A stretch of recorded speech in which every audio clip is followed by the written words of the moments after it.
안녕하세요. 연고대 편입 수험생 여러분, 독편사 편입논술학원에서 연고대 편입논술을 강의하고 있는 김현수 강사입니다. 제가 이번에는 저번에 보여드렸던 독해훈련 시범 컨텐츠 1에 이어서 심화편 컨텐츠로 돌아왔습니다. 논술에 있어서 가장 중요한 것은 독해력이다. 그리고 독해력은 배경지식으로서의 독해력과 정보 처리 능력으로서의 독해력으로 구성된다. 그리고 배경지식으로서의 독해력은 다양한 인문사회과학적 독서를 통해서 훈련하고, 정보 처리 능력으로서의 독해력은 긴 제시문에 대한 텍스트 요약 훈련을 통해서 훈련하라고 말씀을 드렸었어요. 그리고 어떤 식으로 텍스트에 대한 요약 훈련을 하는지에 대해서 지난번에 보여드린 2012학년도 고려대학교 모의논술 독해 시범 영상을 통해서 보여드렸습니다. 그런데 사실은 그 제시문은 고려대학교 요약 문제 중에서는 제시문 길이도 그렇게 긴 편이 아니고 구조화하기에도 그렇게 어려운 내용은 아니에요. 그런데 이제 여러분들이 문제를 풀다 보면 훨씬 제시문 분량도 길고 많은 정보들이 집약적으로 제시되어 있기 때문에 구조화하기가 굉장히 어려운 텍스트들을 만나게 되죠. 그래서 오늘은 그러한 텍스트를 가지고 독해훈련 시범 심화편 영상을 촬영해 보도록 하겠습니다. 그래서 제가 저번에 올려드린 기본편 영상을 아직 시청하지 않으신 분들은 먼저 기본편 영상부터 시청을 하신 다음에 이어서 이 영상을 시청해 주시면 좋을 것 같고요. 마찬가지로 이 영상을 시청하시기 전에는 먼저 잠깐 일시정지를 하신 다음에 인터넷 검색을 통해서 2011학년도 고려대학교 수시논술 인문계 A형 문제를 다운받으셔가지고 먼저 독해를 하고 그 다음에 요약 훈련까지 해보신 다음에 이 영상을 시청해 주시는 것이 학습 효율성을 극대화하는 데 있어서 좋을 것 같습니다. 자, 그럼 저랑 같이 문제를 풀어보셨다고 가정을 하고 텍스트를 볼까요? 네, 똑같이 1페이지 전체가 텍스트로 주어져 있고요. 제가 한 장을 넘겨볼게요. 네, 한 장을 넘겨보니까 그 전에 했던 기본편 컨텐츠에서는 한 이 정도에서 텍스트가 끝냈는데 2페이지 전체를 요약 텍스트가 꽉 채우고 있어요. 그러니까 분량이 굉장히 길어진 거죠. 실제로 이 제시문이 고려대학교 요약 텍스트 중에서는 가장 긴 분량이라고 할 수가 있습니다. 그리고 이제 쭉 넘겨서 제시문 분량이 굉장히 많죠. 문제를 가보면 제시문 1을 요약하시오라고 요약 문제가 주어져 있는데 요약의 분량이 350에서 400자로 지난번에 연습했던 것보다 50자 정도가 적어요. 그러니까 텍스트는 더 길어졌는데 우리가 요약해야 될 분량은 더 짧은, 그래서 텍스트에 대한 더 세밀하고 압축적인 독해가 요구되는 제시문이라고 할 수 있습니다. 그러면 지난번에 보여드렸던 것과 동일한 방식으로 제가 다시 텍스트로 돌아가서 수험생 여러분들이랑 똑같은 시점에서 텍스트를 읽고 어떻게 얘를 구조화하는지를 한번 다시 보여드리도록 하겠습니다. 자, 독해를 시작할게요. 거실 테이블 위에 함께 놓여있는 전통 수공예품과 아방가르드 미술의 카탈로그, 청량 음료와 스포츠카를, 고대 역사 유물의 배경을 뒤섞여 놓은 콜라주 광고물, 이런 것들을 어떻게 이해할 수 있을까? 네, 이거는 일종의 도입부로서 어떤 흥미를 돋구고 문제를 제기하는 부분이겠죠? 크게 의미가 있는 것 같진 않아요. 여기서 전통적인 것과 근대적인 것을 대비시키는 이분법의 틀은 더 이상 작동할 여지가 없대요. 아직까지 이 제시문의 소재가 뭔지는 잘 모르겠는데 일단은 뭔가 전통과 근대를 나누는 이분법적 틀을 거부하고 있다는 느낌은 강하게 오는 것 같아요. 계속 읽어볼게요. 고급 문화와 대중문화, 외래 문화와 토속 문화의 상이한 칭의도 기존에 우리가 기대했던 모습과는 다른 양상을 지닌대요. 뭔가 문화에 대한 얘기 같죠? 그래서 자꾸 뭔가 기존의 문화적인 이분법을 타파해야 한다, 타파한다라는 그런 느낌이 계속 나오는 것 같아요. 그래서 이러한 구분을 역시 해체할 필요가 있다. 그래서 전지구화가 급속히 진전되며, 전지구화라는 굉장히 낯선 개념어가 등장을 했죠. 동그라미를 치고 세계가 촘촘하게 연결되고 인적 물적 교류가 급격히 증가하자, 이 글의 키워드가 이제 문화인 것이 분명해진 것 같아요. 문화 개념을 둘러싸고 몇 가지 상충하는 견해들이 등장했대요. 문화 개념을 둘러싼 몇 가지 상충하는 견해들, 그럼 우리가 지난 시간에 연습했던 어떤 틀에 의해서 이 글이 전개된다고 할 수 있을까요? 예, 그렇죠. 범주화죠. 문화 개념을 둘러싼 상충하는 견해들 사이에 어떤 내용을 가지고 이 텍스트는 아마 전개가 될 거예요. 계속 읽어볼게요. 그래서 첫째는, 이렇게 딱 명시가 되어 있네요.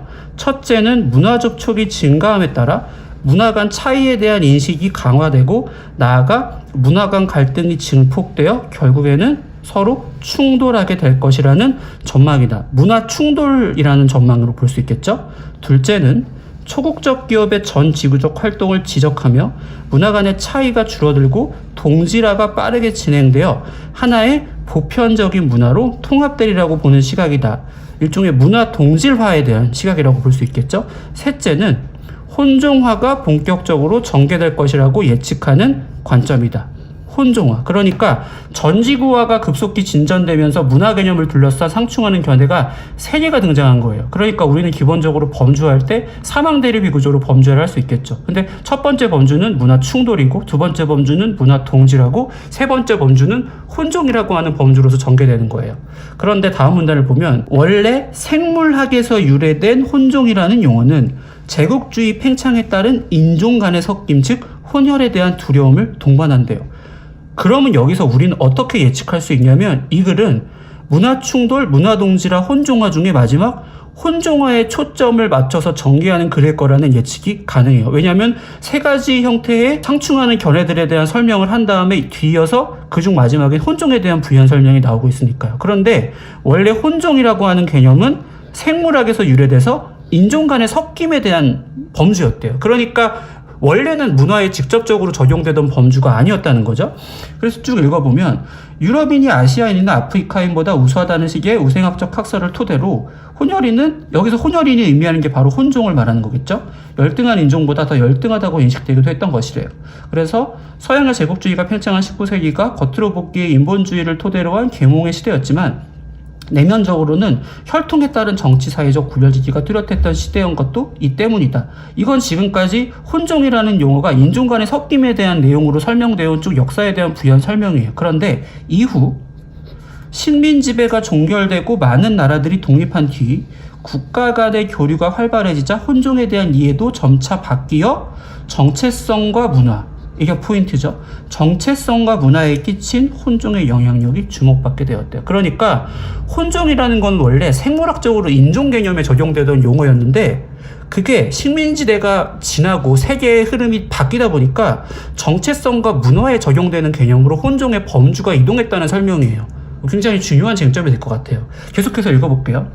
사실 혼종이라는 현상 자체는 이전에도 늘 존재해 왔대요. 그러면서 아프리카, 유럽, 아시아의 만남이 실던 고대 그리스의 문명, 유럽인이 아메리카 대륙으로 이동하면서 생긴 새로운 문화틀을 역사적 예로 볼 수 있다. 보시면 제가 이 부분을 굉장히 빨리 독해한다는 걸 볼 수 있죠. 이 부분은 어디까지나 혼종이라는 현상 자체가 이전에도 늘 존재해 왔다는 예시에 불과하기 때문에 절대로 핵심 내용으로 들어갈 수가 없는 내용이에요. 그러니까 긴 텍스트를 독해할 때 이런 내용을 과감하게 스키핑하면서 가는 겁니다. 그래서 개별적인 형식으로 존재했던 분리된 구조나 행위가 뒤섞여 새로운 구조나 행위를 창조하는 사회문화적 과정을 혼종화라고 한다면 이건 혼종에 대한 개념을 정의한 거죠. 혼종은 특정한 역사적 시기에만 나타나는 현상이 아니라 모든 문화의 지속적 조건으로 이해된다. 여기서 조건에 동그라미 치세요.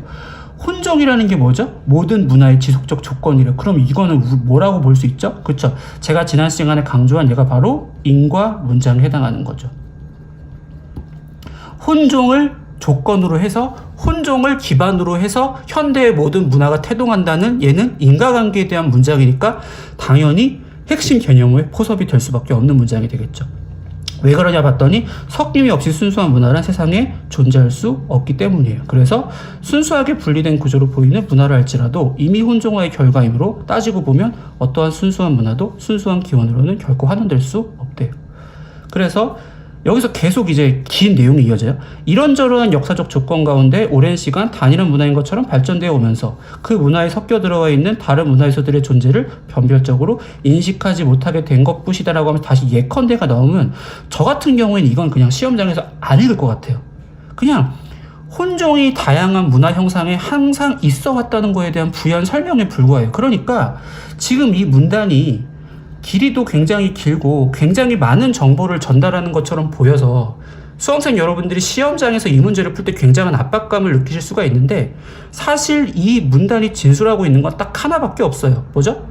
혼종이 모든 문화의 근본이다, 원인이다, 이거예요. 나머지 예시들은 그거에 대한 부연 설명에 불과하기 때문에 이 부분에 있어서 비중을 두고 독해할 필요가 전혀 없는 거예요. 저는 그런 과감히 이 부분은 그냥 넘기고 바로 다음 페이지로 넘어가겠습니다.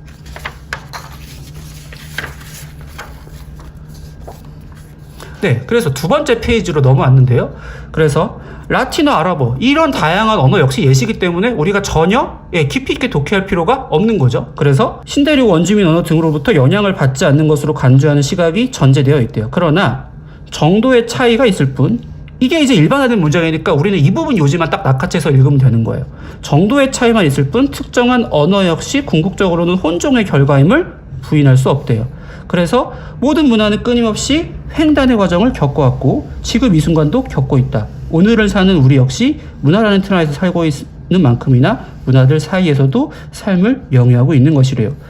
정리하면 똑같은 얘기의 반복이에요. 혼종이 오늘날 모든 문화의 근간이다. 이게 다예요. 더 이상의 내용은 없습니다. 그럼 바로 다음 문단으로 넘어갑니다. 이처럼 혼종 현상은 문화 전반에 존재해 왔으나 혼종성이라는 개념으로 문화를 이해하게 된 것은 비교적 최근의 일이래요. 그러면 비교적 최근에 혼종성에 대한 관심이 증가됐다는 부분이니까 당연히 중요한 내용으로 들어가겠죠. 네, 이 부분을 조금 집중적으로 읽어보도록 할게요.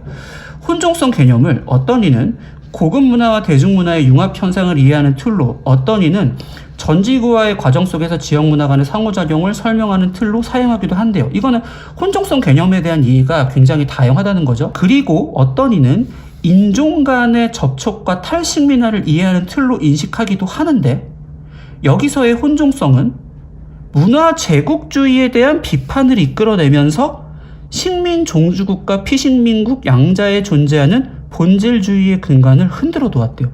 이 문장은 전체를 한번 밑줄을 치는 게 좋을 것 같아요.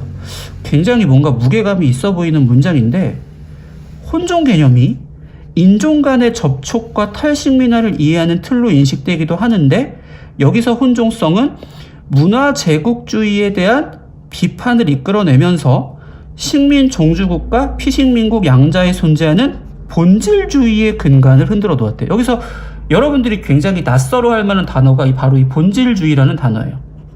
여러분들이 이 본질주의, 영어로는 에센셜리즘인데, 이 단어의 뜻을 알고 있으면 이게 대략 어떤 맥락에서 사용한 건지 유추가 가능한데, 아마 본질주의라는 말을 이 텍스트에서 처음 보는 친구들도 굉장히 많을 거예요. 본질주의라는 게 뭐냐면 원래 이거 철학 용어인데, 어떤 개별자에게 있어서 다른 개별자에게는 귀속되지 않는 그러한 그 개별자만의 고유한 특징, 속성이 있다라는 입장을 가리켜서 본질주의라고 해요.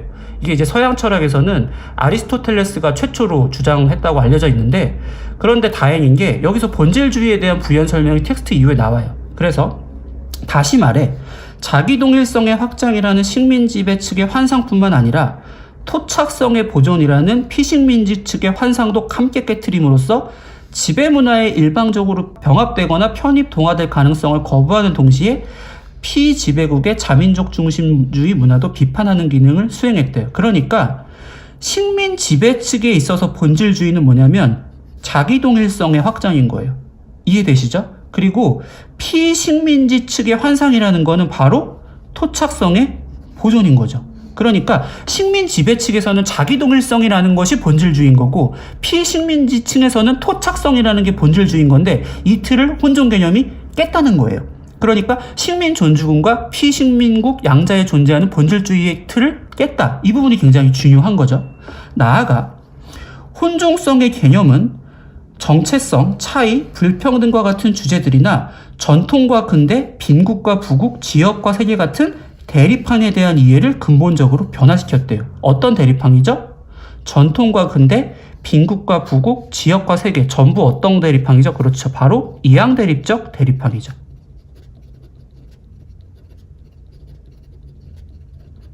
이양대립적 대립항.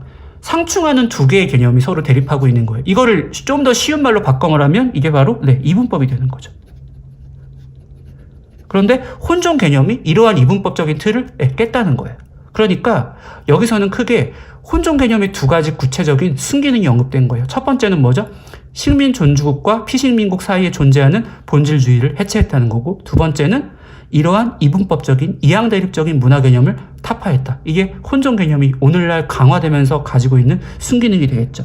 그래서 혼종성은 문화 주체의 복합적 정체성을 보여줌으로써 우리 대 그들이라는 익숙한 이분법적 사고방식을 넘어 새로운 문화 공동체를 이끌어내기 위한 실천적 개념으로 매우 유명하대. 같은 얘기예요. 뭐예요? 혼종 개념은 이분법적 틀을 깨트리기에 매우 유용하다. 이 내용입니다. 이하 내용 그러면 이제 굳이 읽을 필요가 없는 거죠. 여기까지가 뭐예요? 이 문단이 전체가 진술하는 게 바로 혼종 개념의 순기능이 되겠죠. 이해되죠? 예, 혼종 개념의 순기능에 대한 겁니다. 그런데 한 문단 넘어가 볼게요. 그런데 이처럼 이질적인 요소들이 혼합되어 나타난 결과물들이 항상 긍정적이라고 말할 수 있을까라고 퀘스천 마크가 쳤다는 거는 혼종 개념이 여러분 뭐도 있다는 거예요. 예, 그렇죠. 순기능 못지않은 역기능도 있다는 거겠죠. 그럼 이 글의 후반부 논지는 뭐냐면 혼종 개념의 순기능과 역기능에 대한 제시로 나간다는 것을 알 수 있겠죠. 어떤 역기능이 있는지를 계속 읽어볼게요. 이종교배를 통해 생물의 번식력과 저항력을 높여 영양가와 경제적 효율성을 증대시킬 수 있다는 긍정적 측면을 강조하는 의견이 있는 반면 말과 당나귀의 잡종인 노새의 경우, 노새가 바로 혼종의 사례겠죠. 힘은 좋아지지만 생식이 불가능해진다는 예를 들어 혼종의 부정적인 측면을 지적하는 의견도 있다. 노새의 경우 힘은 좋아지는데 생식이 불가능하대요. 그러니까 혼종을 통해서 얻을 수 있는 플러스적인 요소가 있다면 마이너스적인 요소도 있다는 거죠. 그래서 혼종성이 인종적 우월주의의 기반인 본질주의를 해체하는 힘을 지니는 것은 사실이지만 이것이 플러스라고 한다면 특정한 역사적 상황에서는 오히려 인종적 순수성이 현실적으로 사람들에게 소속감이나 자존심을 부여하는 무시할 수 없는 이데올로기적 기능을 수행할 수 있다는 점도 고려돼야 할 것이에요. 그러니까 이 인종적 순수성이 바로 뭐냐면 본질주의인데 혼종성은 본질주의를 해체하는 데 굉장히 유용하다 그랬잖아요. 그런데 경우에 따라서는 이러한 본질주의가 굉장히 유용한 경우도 있다는 거죠. 또한 문화 집단 간의 현실적 힘이 비대칭적일 경우 이들 사이의 혼합으로 생산된 문화산물은 해석과 소통의 수단을 독점하는 지배적 문화 집단의 가치를 일방적으로 대변하게 될 가능성이 높대요. 그러니까 혼종이라는 게 가령 식민국과 피식민국, 주변국과 중심국 이렇게 두 가지 이상의 상이한 요소들의 문화의 혼합체인데 이때 전제에 있어서 혼합체의 대상이 되는 문화 집단 간의 현실적 힘이 비대칭적이라면 한쪽으로 쏠려 있다면 혼종의 결과물이 지배 집단과 피지배 집단의 가치를 골고루 반영하는 말 그대로 혼합물이 되는 게 아니라 오히려 혼종을 매개로 지배적 문화 집단의 가치를 일방적으로 대변하는 불평등한 문화를 양성할 수 있다는 분석이에요. 이게 뭐예요? 혼종 개념의 역기능이 되겠죠. 그래서 전지구적 영향력을 지니는 할리우드 대중문화가 문화상품 시장의 확장과 포섭이라는 전략에 의해 특정한 지역 문화를 빌려서 혼종을 만드는 경우 반드시 긍정적으로 받아들이기는 어려울 것이다. 왜? 할리우드 대중문화가 지역 문화에 비해서 가지고 있는 힘이 크기 때문에 할리우드 대중문화와 지역문화 사이의 혼종은 결국 할리우드 대중문화의 지배가치를 강화하는 결과로 나타날 수밖에 없다는 거예요. 그러니까 정리하면 이 문단 전체는 뭐가 되겠죠? 바로 혼종 개념의 역기능이 되는 거죠. 그러면 잘 보면 구체적인 맥락에서 여기서 순기능이 2개가 제시됐다면 이 문단에서도 역기능이 2개가 제시됐어요. 첫 번째는 혼종 개념이 타파하고자 하는 본질주의적 인종관념이 때로는 이데올로기적 측면에서 순기능을 발휘할 수도 있다는 것이고, 두 번째는 혼종의 대상이 되는 문화적 권력관계가 비대칭적일 경우 혼종은 지배적 문화집단의 가치를 대변하는 수단으로 전락할 수 있다는 거죠. 그래서 두 가지 순기능과 두 가지 역기능의 제시를 통해서 이제 마지막 문단에서 논의를 마무리하는 거예요. 어떻게 마무리냐면 혼종에 대한 이러한 입장 차이에도 불구하고 이거는 순기능과 역기능에 대한 거겠죠. 문화와 문화를 잇는 각종 움직임이 비약적으로 발전을 이룬 오늘날 혼종하는 문화 영역 전반에서 한층 다채롭고 빠르게 진행되고 있다. 그런데 이렇게 진행되고 있는 혼종 현상을 제대로 분석하고 특정한 맥락과 권력관계에 따른 문화적 경계를 넘어서기 위해서의 혼종성에 대한 더욱 깊고 섬세한 논의가 요청된대요. 그러니까 기본적으로 이 글이 전제하고 있는 시각은 혼종 개념은 유용하다는 거죠. 하지만 그럼에도 불구하고 혼종 개념의 역기능이 있는데 그 역기능이라는 거는 뭐죠?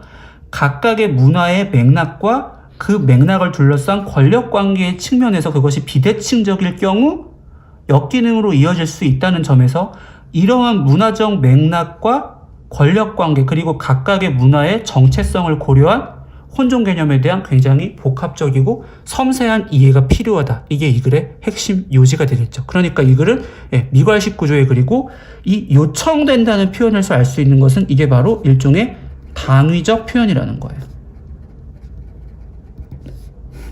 단순히 혼종 개념이 이렇다를 서술하는 글이 아니라 혼종 개념의 이러한 긍정적 측면과 부정적 측면을 고려한 이러이러한 대책이 요구된다라는 당위적 표현으로 이 글의 요지가 마무리되고 있다는 거죠. 자, 이렇게 해서 굉장히 긴 이 텍스트에 대한 독해를 다 마쳤는데 이제 그럼 우리가 뭘 할 차례죠? 네, 지난 시간에 제가 보였던 거랑 마찬가지로 이제 이 글에 대한 구조화를 할 차례예요. 그런데 구조화를 할 때에는 텍스트를 보지 않고 텍스트를 덮은 상태에서 내가 텍스트를 독해한 다음에 머릿속에 남아있는 내용만 가지고 제가 현출하라고 말씀을 드렸죠. 그래서 지난 시간에 보여드린 것과 마찬가지로 저는 이 텍스트를 덮겠습니다. 네, 텍스트를 덮고 이렇게 백지 상태로 돌아가서 이 글 전체를 구조화할 거예요. 그런데 제가 구조화를 할 때는 크게 두 가지 측면에 주목하라고 말씀을 드렸어요. 첫 번째는 범주화였고 두 번째는 인과관계의 파악이었죠. 그런데 이 글에서는 범주화가 좀 더 중요할까요? 인과관계 파악이 좀 더 중요할까요? 끝까지 글을 따라오신 분들은 아시겠지만 이 글은 범주화가 굉장히 중요한 글이라는 것을 알 수 있어요. 그래서 범주화를 기반으로 제가 지금부터 구조화를 해보겠습니다. 자, 처음에 발단은 이렇게 시작해요. 처음에 부연 설명 이런 거는 다 제끼고, 자, 전 지구화가 확산되면서, 그쵸? 전 지구화에 대한 크게 세 가지 견해가 도래했다는 거예요. 이렇게. 그 세 가지 견해는 각각 첫 번째는 문화 충돌에 대한 견해였고, 두 번째는 문화 동질화에 대한 견해였고, 세 번째는 이 글의 주제였던 혼종화에 대한 견해였어요. 근데 우리가 관심이 있는 거는 뭐라고? 이 세 번째 범주인 혼종화죠.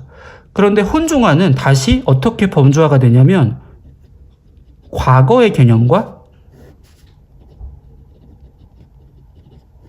현재의 개념으로 나누어서 범주화를 할 수가 있어요. 과거에는 혼종이 어떤 범주에 적용됐던 개념이라고 했었죠? 네, 그렇죠. 바로 생물학. 그 중에서도 인종 개념에 적용되는 생물학적 범주였는데 이게 오늘날로 오면서 어떤 범주로 바뀌었다는 거예요? 모든 문화의 근간이 되는 바로 문화적 범주로 바뀌었다는 거죠. 여기까지가 글의 대략 전반부에 해당하는 내용이었어요. 혼종의 개념과 역사였죠. 그런데 문화 개념에 적용되는 혼종이 아까 살펴본 것처럼 순기능과 역기능을 가진다는 게 바로 글의 후반부 논지였어요. 그래서 다시 문화 개념에 적용되는 혼종을 다시금 이렇게 두 가지로 범주화할 수가 있는 거예요. 뭐죠? 순기능과 역기능으로요.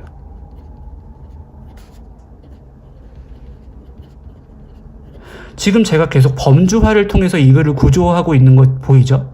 제가 강의 소개 영상에서부터 말씀드렸지만 인간은 일종의 정보 처리 기계이기 때문에 인간이 정보 처리 기계라는 건 뭐냐면 굉장히 많은 양의 정보가 주어졌을 때 그 중에서 중요한 부분만 효율적으로 선별해서 처리할 수 있는 능력이 인간한테 있다는 거예요. 그런데 그러한 능력의 핵심이 되는 게 바로 뭐냐면 범주화 능력이에요. 여러분들이 범주화 능력에 익숙해지고 범주화를 잘했을 때 여러분들은 굉장히 어렵고 복잡한 텍스트를 단순하게 이해할 수 있는 겁니다. 자, 그러면 각각 순기능의 두 가지가 있었고 역기능의 두 가지가 있었으니까 그 두 가지를 정리하면 이 글에 대한 구조도는 거의 끝날 거예요. 그런데 내가 만약에 여기서 근데 나는 순기능이 두 개고 역기능이 두 개였다는 건 알겠는데 구체적인 내용이 기억이 안 난다 하시는 분들은 어떻게 하는 거죠? 제시문으로 돌아가서 컨닝을 하는 게 아니라 다시 미시독해를 한 번 더 한 다음에 다시 덮고 돌아와서 그 부분을 채우는 겁니다. 그래서 2회독, 3회독, 4회독까지도 갈 수가 있는 거죠. 자, 첫 번째 순기능은 뭐였냐면 바로 식민종주국과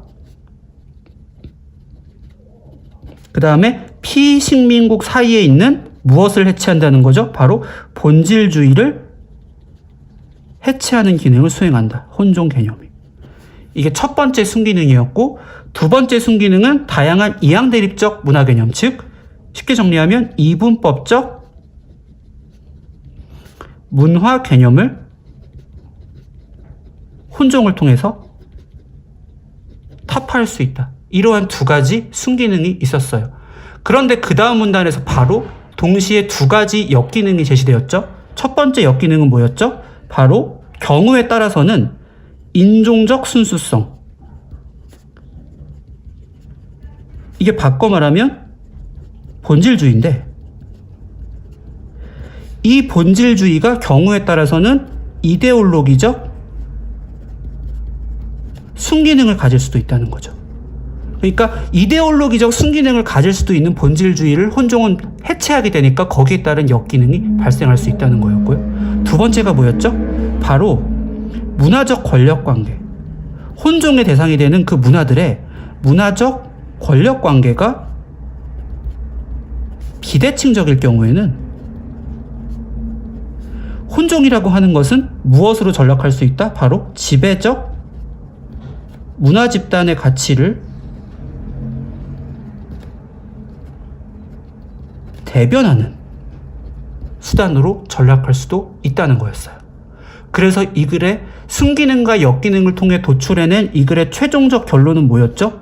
그러므로 우리는 혼종 개념에 대한 어떠한 이해가 필요하다? 바로 권력관계의 맥락과 그리고 혼종 개념이 적용되는 문화 주체에 바로 정체성을 고려한 무엇이 필요하다? 혼종 개념에 대한 복합적이고 그 다음에 섬세한 이해가 필요하다. 이렇게 이 글이 마무리됐었습니다. 그럼 보시면 굉장히 길고 복잡한 텍스트였지만 이렇게 범주화를 통해서 깔끔하게 구조화가 됐죠. 그럼 우리가 실질적으로 논술 문제를 풀어나가는 데 있어서는 이렇게 구조화한 내용을 통해서 충분할 거예요. 이것이 만약에 예를 들어서 수능 비문학 독해 제시문으로 출제되었다고 하더라도 모든 정답과 오답의 근거는 이 구조화한 내용으로 다 포섭이 될 겁니다. 이게 바로 정보 처리 능력으로서의 독해력을 훈련하는 과정이었어요. 그런데 제가 오늘은 여기서 여러분들한테 이 마지막 이 부분에 대한 조금 부연 설명을 드리고 마치려고 해요. 또 이번이 또 심화편이니까 굉장히 중요한 쟁점을 하나 말씀드리자면 이 글이 지난 시간에 독해했던 그 세대전쟁 제시문과 본질적으로 다른 점이 뭐냐면 당시 그 세대전쟁 제시문은 그냥 오늘날 인구 구조의 변화로 말미암아 세대전쟁이 증가하고 있다라고 하는 사실 판단적 차원에서 글이 마무리됐어요. 어떠한 대안이나 당위의 제시가 없었어요. 그런데 오늘 이 제시문 같은 경우에는 혼종 개념에 대한 긍정, 순기능, 역기능에 대한 분석에서만 끝나는 게 아니라 그러므로 이러한 순기능과 역기능을 종합적으로 고려한 혼종 개념에 대한 복합적인 이해가 요청된다는 일종의 당위적인 표현으로 글이 끝났다는 거예요. 이 부분이 굉장히 중요한데요. 여기서 제가 여러분들한테 개념을 하나 알려드릴게요. 모든 인문 그리고 사회과학 텍스트는요, 크게 글의 목적이 두 가지로 범주화된다고 할 수 있어요. 첫 번째는 디스크립티브한 글이 있고 두 번째는 노르마티브한 글이 있어요. 디스크립티브라고 하는 것을 흔히 서술적이라고 번역하고요. 노르마티브라고 하는 것을 당위적이라고 번역해요. 자, 서술적인 글과 당위적인 글의 차이가 모든 인문사회과학적인 텍스트를 독해할 때 굉장히 중요합니다. 자, 서술적인 글은 뭐냐면 이것도 글이기 때문에 저자가 전달하려고 하는 요지는 똑같이 있어요. 당연히 노르마티브한 글에도 요지가 있죠. 그런데 차이점은 여기는 뭐가 없냐면 요지는 있지만 당위가 없어요. 무엇 해야 한다는 당위적 서술이 없어요. 디스크립티브한 글에는. 반대로 노르마티브한 글에는 요지도 있지만 거기에 더해서 그러므로 우리는 이렇게 해야 한다는 여기는 당위가 들어가 있는 거예요. 왜 그러냐면 이 글은 목적 자체가 설명 내지는 분석의 목적이 있는 반면에 이 글은 처음부터 쓴 목적 자체가 바로 대안 제시의 목적이 있기 때문에 그런 거예요. 그러니까 뭐가 다른 거죠? 글의 목적이 다른 거죠. 이 차이가 왜 중요하냐면 우리가 이건 사실 비교해서 굉장히 중요한 쟁점인데 우리가 두 개 혹은 세 개 이상의 텍스트를 비교한다고 했을 때 뭐 주체도 다르고 대상도 다르고 그 다음에 수단도 다르고 굉장히 여러 가지 다양한 비교 기준들을 도출할 수가 있는데 그러한 비교 기준들이 도출되는 원인, 그러니까 그렇게 텍스트들이 특정 주제에 대해서 입장을 달리하는 원인이 사실은 알고 보면 바로 그 글이 쓰여진 목적의 차이에 있는 경우가 굉장히 많아요. 어떤 거는 디스크립티브한 목적을 가지고 있고 어떤 거는 노르마티브한 목적을 가지고 있는 거죠. 그런데 이제 이거는 비교 문제가 아니라 요약 문제니까 요약 문제에 대한 팁을 드리면 지금 우리가 이렇게 배웠던 개념에 이거하면 이것은 바로 노르마티브한 쟁점이라는 걸 알 수 있죠. 그러면 여러분들이 이 텍스트를 요약을 할 때 변별력 있게 요약을 하기 위해서는 마지막에 이 노르마티브한 쟁점은 굉장히 구체적으로 부각을 시켜가지고 요약을 해주셔야 돼요. 그러니까 반드시 마지막 문장이 권력관계의 맥락과 문화중체의 전체성을 고려한 혼종 개념에 대한 복합적이고 섬세한 이해가 필요하다. 이런 구체적인 진술로 끝나야지 이러한 대안에 대한 진술이 아예 담겨있지 않거나 담겨있다고 하더라도 그냥 그러므로 혼종 개념은 중요하다 정도로 굉장히 나이브한 내용으로 끝나게 된다면 절대 그 글이 변별력 있는 요약글이 될 수가 없는 겁니다. 그래서 다시 말씀드리지만 이러한 디스크립티브한 글과 노르마티브한 글의 차이가 인문사회과학적인 텍스트를 독해하는 데 있어서 굉장히 중요하다는 점을 말씀을 드릴게요. 이렇게 해서 제가 오늘 굉장히 긴 분량이었던 2011학년도 고려대학교 수시논술 A에 대한 독해훈련 시범 영상을 보여드렸습니다.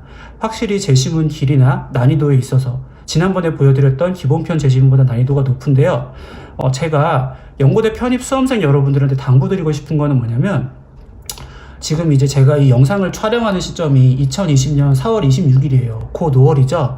이제 많은 학생들이 본격적으로 논술 준비를 시작하는 시점인데 물론 어떤 선생님한테 논술을 배울지도 굉장히 중요해요. 그 선생님의 뭐 합격률이라든지 그 선생님이 가지고 있는 실력이라든지 검증된 데이터 같은 것들이 굉장히 중요한 건 맞는데 그것보다 더 중요한 게 바로 뭐냐면 논술은 이렇게 독해력에 대한 부분이 전체 70% 이상을 차지한다는 거예요.